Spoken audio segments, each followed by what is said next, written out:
Adam Christ from MyMMAnews.com on the line once again with Matt Semi the Jedi Semelsberger after a very successful win over Jason Witt, 16 seconds at UFC Fight Night 187. Matt Semi the Jedi Semelsberger, once again, thank you for joining me, brother. Anytime, man. Thank you for having me on. Oh, absolutely. So as we were talking beforehand, you look pretty much unscathed, ready to go. How are you feeling after that? Yeah, man, I feel pretty good. A little bit like the irony of life, you know, like just crazy long training camp, putting in a lot of work, and then 16 seconds, boom, it's all over. So now 2-0 in the UFC, 5-fight win streak. I mean, fight of the night. Performance of the night bonus. I'm sorry, $50,000, dude. The momentum is just swinging in your favor. What's that been like? It's been wild, dude. It's honestly been like at first it was a little bit of a shock. Like finally, obviously after the win and like all of this momentum, even just picking up even more. It's been like like a lot in a way. Almost like it kind of scared the crap out of me in a little bit. Like I was just kind of like overwhelmed a little bit by it all.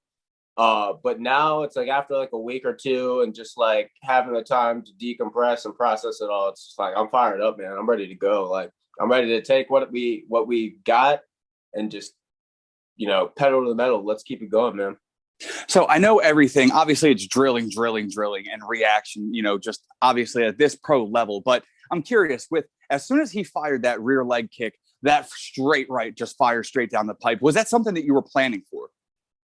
Yeah, like not like we practice. I'll put it this way: we practice a lot of those fundamental counters in practice. Like kudos to Coach Sebastian for making us do that like over and over and over again. So it was already kind of like something that was built in, like instinctually, like just from practicing it so much. But also, I had a hunch.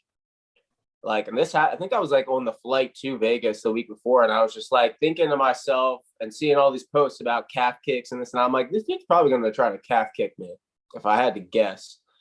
And then in warm-ups, we fast forward to the actual fight. I was working with Matt Hicks. He had like his bubble gloves on. We were just kind of like play fighting and just like kind of letting my creativity juiced up. And I just told him, I was like, yo, start throwing low kicks at me so I can practice some counters, and did that. And yeah, dude, in the actual fight, like I not like blacked out in a way, but just like in terms of like, I didn't really like see his kick coming and was like, oh, I'll just throw it right. It was just all reaction, man. I had to rewatch it to like actually get it. Now, since you've rewatched it, everything has finally settled in and everything like that.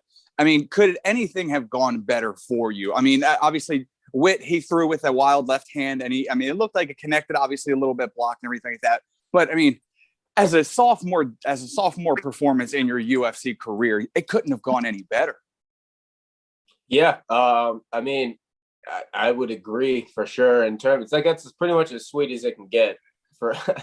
But one thing I did pick up on, because you can always like, you know, that's just something that's been drilled into me. It's not something that's like that's just always been there, but something that I've been coached on and brought up on is like you can always find stuff that you can improve on and things that you did wrong. So if you watch before I landed that right, I actually kind of like non-committed like a right low kick as well. Because he kind of like threw a calf kick at me at first. I kind of pulled back on it. And then I was like almost one of those things where I got walked over on him.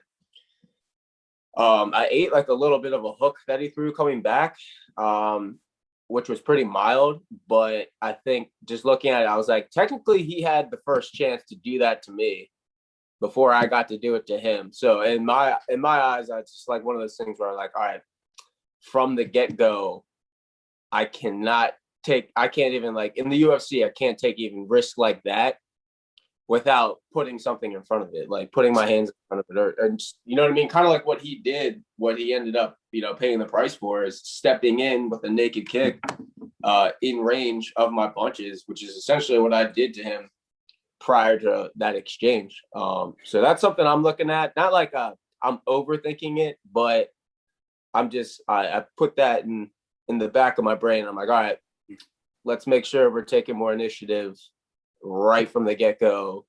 If I'm gonna throw a low kick, commit to something up top first to get them busy and then do it. Dude, that's so interesting, because one of my questions I was going to ask was, I mean, with 16 seconds, a lot of people can say, I mean, you can't take that much from that win because it's just so minimal. And I was going to say, what can you take away from that? Because, I mean, with every fight, as more time progresses, obviously more cage time, more experience. But I was curious, what can you take away from that, even though just 16 seconds? And you just took the answer right away from me right there. So you think just stepping on the gas right immediately from the gate is something you can definitely improve on, you think? Yeah, like not like being reckless, like I shouldn't say reckless. I have it tattooed on my freaking hands. But yeah, like being patient enough to where you can afford to be reckless. You know what I mean? Like you should talk about like the whipping leg kicks, like the Jose Aldo style, like those hard Thai style, like really committing to the kick really, really, really hard. It's like that's great and it can do a heavy amount of damage, but like you gotta do it in the safest manner possible. You know what I mean? Yeah. So after that performance, man, what did you do in Vegas? I know there's the old saying, "What happens in Vegas stays in Vegas," but how'd you celebrate, bro? Not really, dude. The 2 times I've been out to Vegas, we haven't been doing much, mainly because of like the pandemic. But actually, Vegas is pretty open now. So after the fight, we went back, kind of put the TV on, and I was just like kind of calling my fam, getting back to a few people whom are like direct family, and then we went and checked into another hotel that we were going to stay at, just because like the UFC hotel had like a lot more stricter protocols going on. So we dipped out, walked around the strip to find some food. We walked in some casino. I don't even remember which one. And we were looking for like a restaurant in there. They're all like 2.5-hour waits. We're like, all right, no, we're not going to do this. So we walked out, and then randomly we're like looking over. We're like, what's that place? And it's just like McMullen's Irish Pub. We're going there. So we went to McMullen's Irish Pub. I drank a couple of rum and cokes. Did a car bomb at the end of the night. But other than that, man, we just went back, fell asleep. I had to get up and take a flight at like 8 a.m. And I was on this plane for like 9 hours straight or something like that. Cause I had to there was some storm in Colorado, which basically changed my flight. So I had to stay on one plane and go from Vegas to Atlanta to Houston, Houston to Baltimore. So that was not too fun. No, I mean, even with the fun company that you have with your teammates, I mean, eventually you want to get your own alone time away out of the plane. I get it. Yeah, but so man, when the right hand landed, what was your initial reaction? I mean, obviously, once it landed, you win the fight, but were you shocked? Were you surprised? Were you just, I mean, did you know it was going to happen? Like, what was your initial reaction? Yeah, I mean, I believed it was going to happen for sure. Like I had the confidence that I could knock him out. But it was a little surprising only because it was like the 16 seconds. Like it was just that quick. And it was like basically the first punch I actually committed on. So that was like probably the most surprising part, was just the fact that it was so quick. And it was the very first punch that I threw.